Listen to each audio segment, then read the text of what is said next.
পরিকল্পিত নগরায়নের কথা আমাদের ৩১ দফার ৩১তম দফায় বলা হয়েছে।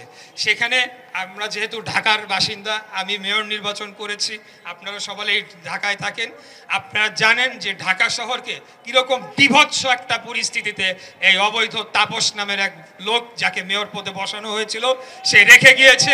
প্রত্যেকটি রাস্তাঘাট এখন কাটা, এখানে যানজটের কোনো ধরনের নিরসন করা হয় নাই। আমরা যে বাতাসটা আমরা নিঃশ্বাসের মধ্যে দিয়ে শ্বাস প্রশ্বাস নিচ্ছি, সেটা এক প্রকারের বিষ দিয়ে ভরা। এবং আরও যে আবর্জনার যে আমাদের যে পয় নিষ্কাশনের ব্যবস্থা, সেটির কোনো সুরাহা করা হয় নাই, ড্রেনেজ সিস্টেমের কোনো উন্নয়ন করা হয় নাই, এখানে বিশুদ্ধ পানির লাইনের ব্যবস্থা করা, সেগুলোর ব্যাপারে কোনো কার্যক্রম হাতে নেওয়া হয় নাই। তো আমরা বলবো যে পরিকল্পিত নগরায়নের যে দফা রয়েছে, সেটির অধীনে ঢাকা শহরকে আগামী দিনে একটি বসবাসযোগ্য নগরীতে গড়ে তোলার জন্য সকল প্রকার পদক্ষেপ নেওয়া হবে, এবং এটি নিয়ে বিস্তারিত আবারও আমি আপনাদের সামনে আসবো ইনশাল্লাহ। তো আজকে আর বক্তব্য আমার দীর্ঘায়িত না করে আপনাদেরকে অত্যন্ত আমার মন থেকে ধন্যবাদ জানাচ্ছি যে আপনারা ধৈর্য সহকারে আমাদের কথাগুলা শুনেছেন।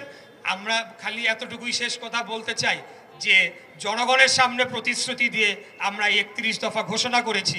অতএব আপনারা যারা আমাদের বিএনপির নেতাকর্মীরা রয়েছেন, আপনারাও ঘরে ঘরে এই বার্তাটি পৌঁছে দিবেন, এবং আগামী দিনে যে জাতীয় নির্বাচন অনুষ্ঠিত হবে, সেই জাতীয় নির্বাচনে বাংলাদেশ জাতীয়তাবাদী দল বিপুল ভোটে জয়লাভ করে সরকার গঠন করবে ইনশাআল্লাহ।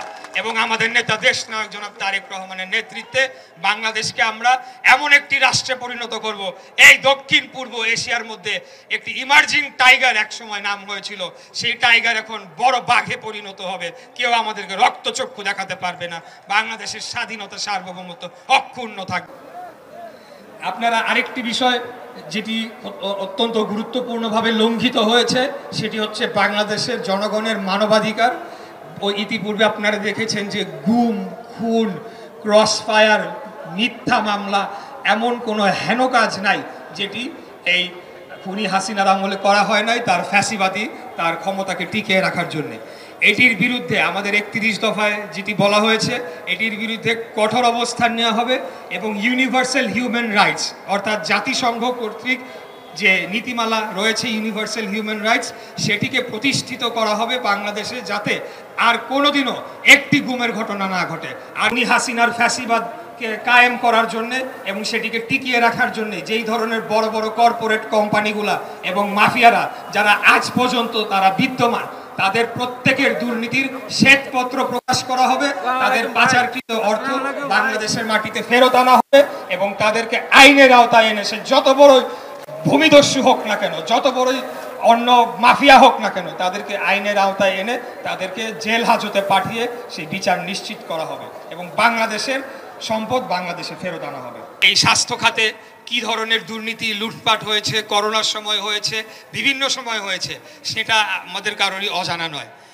এই স্বাস্থ্য খাতে আজকে আমরা কি দুর্দশা দেখছি। সরকারি হাসপাতালগুলোতে গেলে আমাদের কি ভোগান্তি পোহাতে হয়।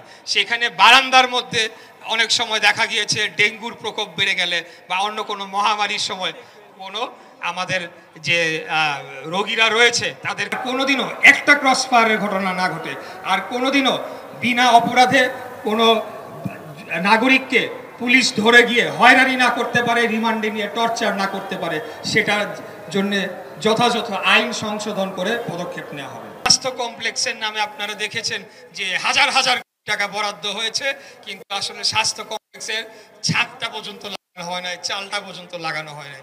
সেখানে দামি যন্ত্রপাতি কেনা হয়েছে, যেটা কোনোদিন ব্যবহৃত হয় নাই, সেটা কোনোদিন খোলাই হয় নাই।